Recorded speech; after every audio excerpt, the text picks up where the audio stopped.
The Rebbe starts off the Sicha by saying that from the Psukim in this week's Parsha, where it says, Ki yikach ish ishu v'Allah, etc., and then v'yotza, if a man takes a woman, meaning he's marrying her, he has relations with her, if then she goes out and he divorces her, v'hoysa, and she marries someone else, from these few Psukim, the Gemara learns out that a woman could actually be acquired in three different ways: b'kesef, through money; b'shtar, through a document; u'b'biyah, and through marital relations. Kesef is learned out from the words ki yikach ish isha, which implies that he's buying her, so to speak. We learn from other places that yikach is through money.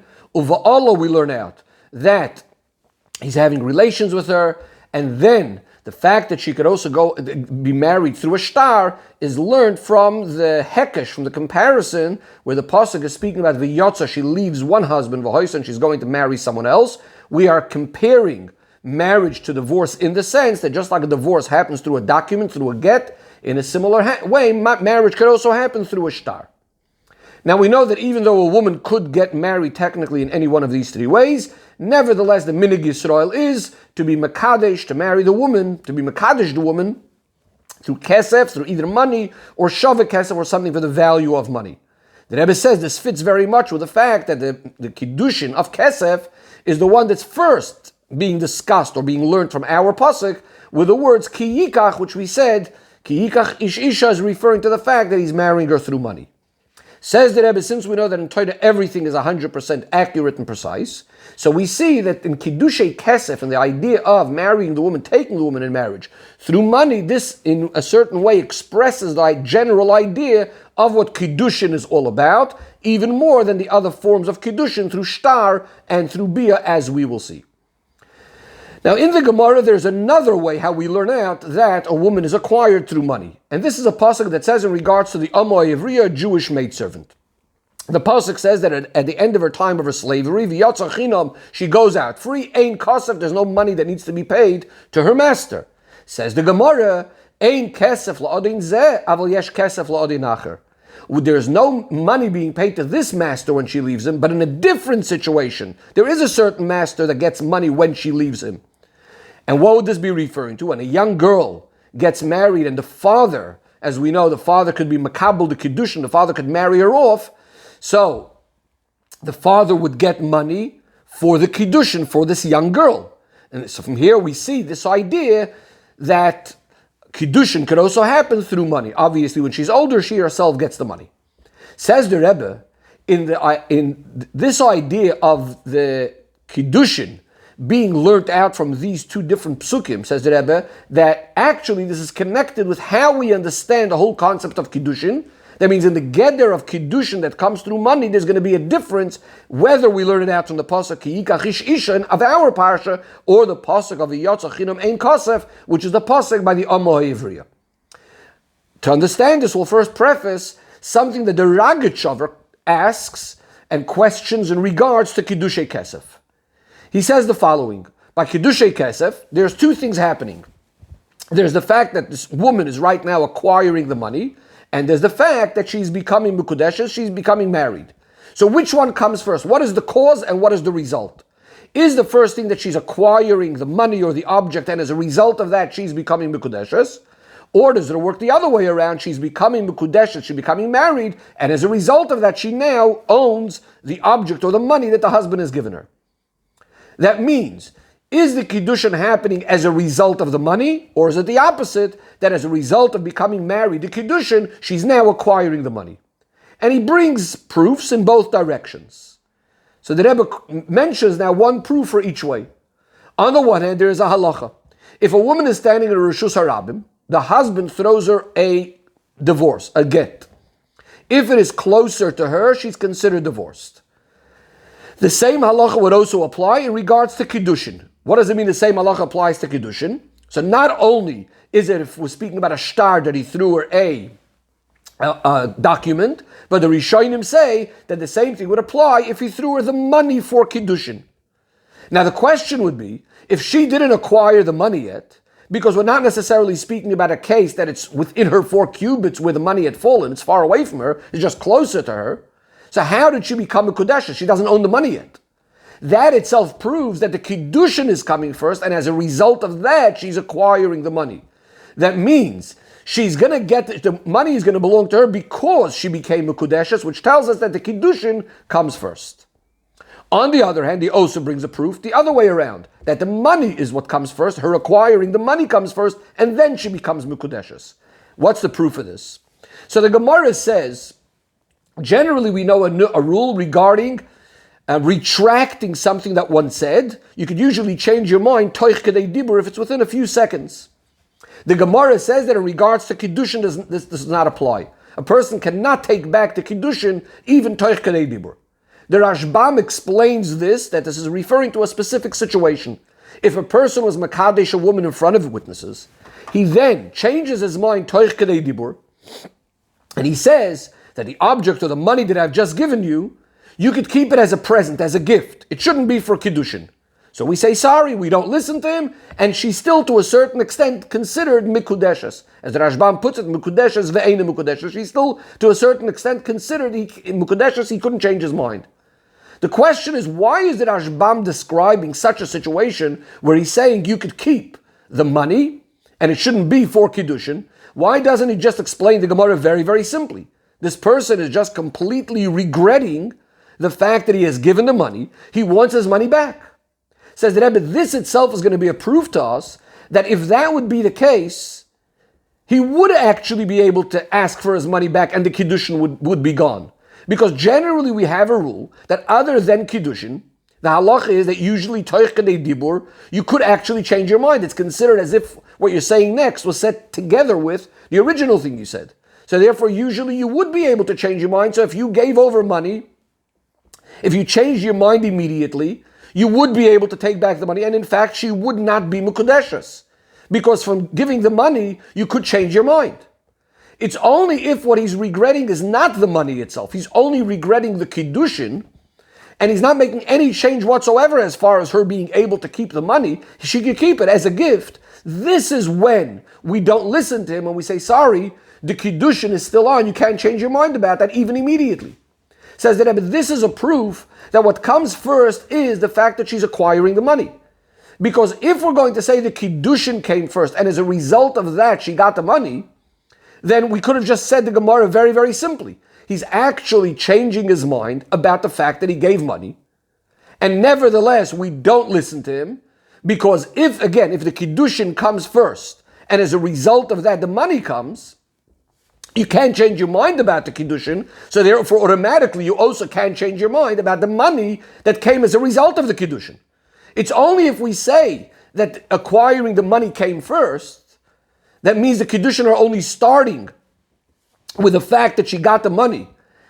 And therefore he would be able to change his mind technically. If he was changing his mind about the money, he would have been able to do that.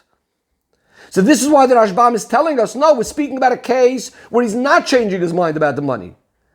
And the fact that he's changing, he's changing the money, that instead of being for Kiddushin, he's only giving it as a matana.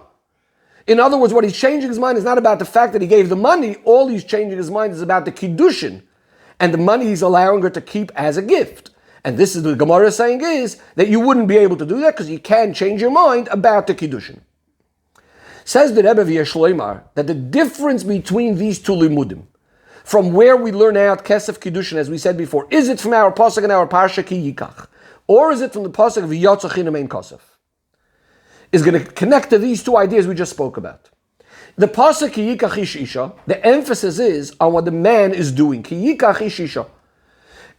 Whereas in the pasuk of Ein Kesef, we said that there's no money being paid to the master of the Omoy Ivriya, but there is going to be money given for Kiddushin, to the father and so on, or to the, as we said also, it will apply to the woman. What's the emphasis over there? The emphasis is on the one receiving the money, the master, the father, who is instead of his daughter in this case, that's the wife that's going to be receiving the money.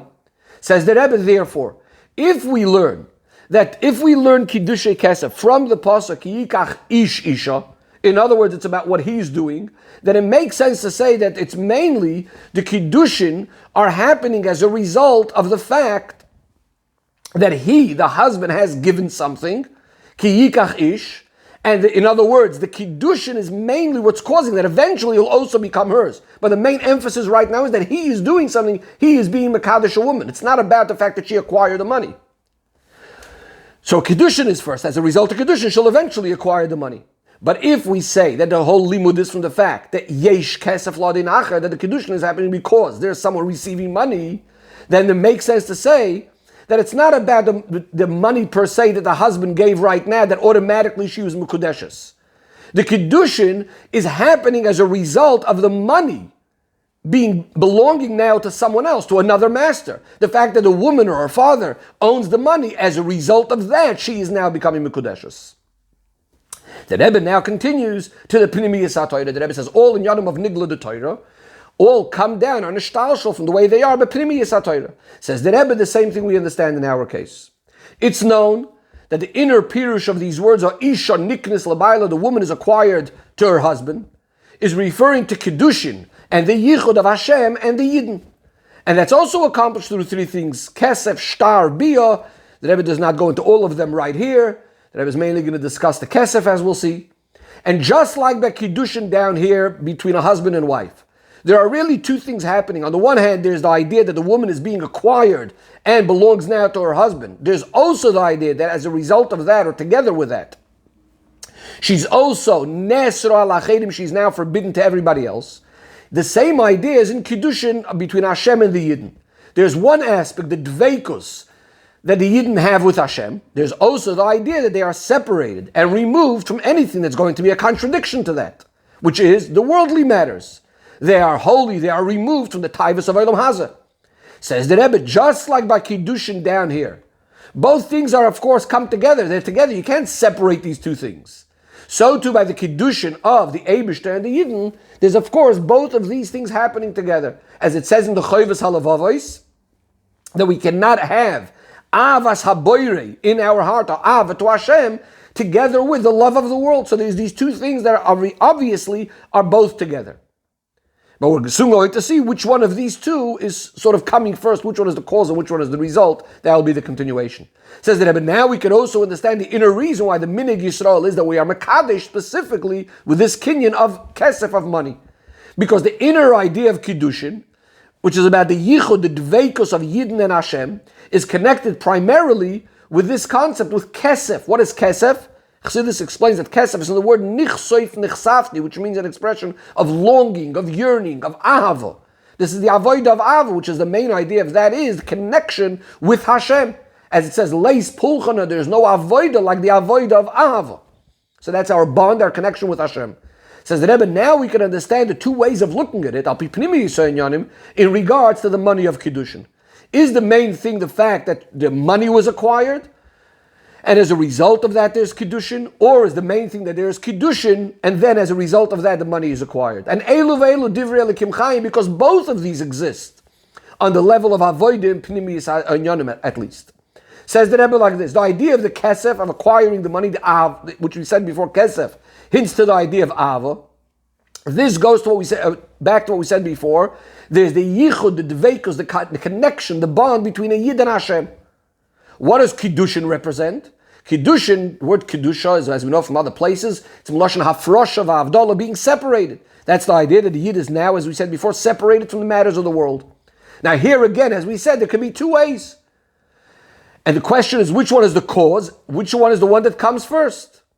And that's going to depend on the particular Seder Avodah. If we look at it more of a Mulmato Lamaila, bottom up type of Avodah, or Mulmaila Lamata, up from top to bottom.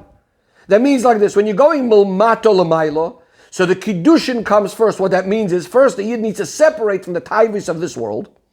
And as a result of that, it'll be inspired also with an Ava, with a desire, with a longing Telikus, which is the idea of the Kinyan of Kesef, of Ava. Which this is the regular Seder, which we call Sur Meirah first, and then Vasei Toiv. On the other hand, there's another Avodah Mulmailo Lamato, which is exactly the opposite. That is, after a person is standing with an inspiration of Ava Telikus, the Kinyan Kesef, as a result of that, he also separates from the world, which is the idea of Kiddushin, which we said means separation from the world. Says the Rebbe, the difference between these two ways, whether it's Mulmato Lamailo or Mulmailo Lamato, is because these are actually two different kinds of avodah completely. One is the avodah which we call avodah going in an orderly fashion, based on tam vadas, reason, logic, even of kedusha, but it's in an orderly fashion. And therefore you can't come to Avas Hashem before you first remove yourself from the involvement, the Ava, the Taivas, the lusts and desires of the worldly matters. The second way, on the other hand, is when you're going not in an orderly fashion, not step by step, an avodah, which we call going beyond Tam Vadas, that despite the person's state and situation, he completely dedicates himself, devotes himself to Elikus, and that will come as a result of Kabbalah soil, going completely higher than Seichel. And as a result of that, he'll also become separated and rid of his Taivois and Tanugei Elam Hazeh. The Rebbe now goes back to connect it to the two limudim, to the two places where we learned it from. We said there's one limud which he said is Ki Yikach Ish Isha in the Parsha of Kiddushin, that discusses Kiddushin. And then there's the limud that we said before from the Yotza Chinam Ein Kosef, which is discussed in the Parsha of what? The Amma Ha'ivriya. So the Rebbe explains. In the Parsha of Kiddushin, in other words, when we're discussing Kiddushin in the regular, orderly Seder Avodah, so then the regular Seder we usually speak about is first there's the concept of Kiddushin, meaning first you separate yourself from all the matters of the world, and then comes the Kesef, which is the Ava and Yichud Telikus. So this fits very much with what we said before, that based on our pasuk of Ki Yikach Ish Isha, it would sound like first comes Kiddushin, and then the acquiring of the money. In Avodah, again, this means first you're separating yourself from the world, and then there comes the connection with Hashem. But where we learn it out, the union of Kiddushin in the Parsha of the Amma Ivriya, which Amma Ivriya is a maidservant, generally the Avodah of an Eved, which is connected to the Avodah of Kabbalah's oil usually, L'mayla mitam vadas. In that sort of Kiddushin, you could come to that sort of dedication to Elikus even before you completely separated yourself and holding by that level of completely separating yourself from the world. In fact, as a result of the complete dedication to Elikus in a way that's beyond logic and reason, automatically you become separated from the world. The Rebbe now takes it a step further. The Rebbe says, Ba'oimek yoser. That really it's not only an Eved in a general sense, but specifically the Avodah of the Amma Ha'ivriya.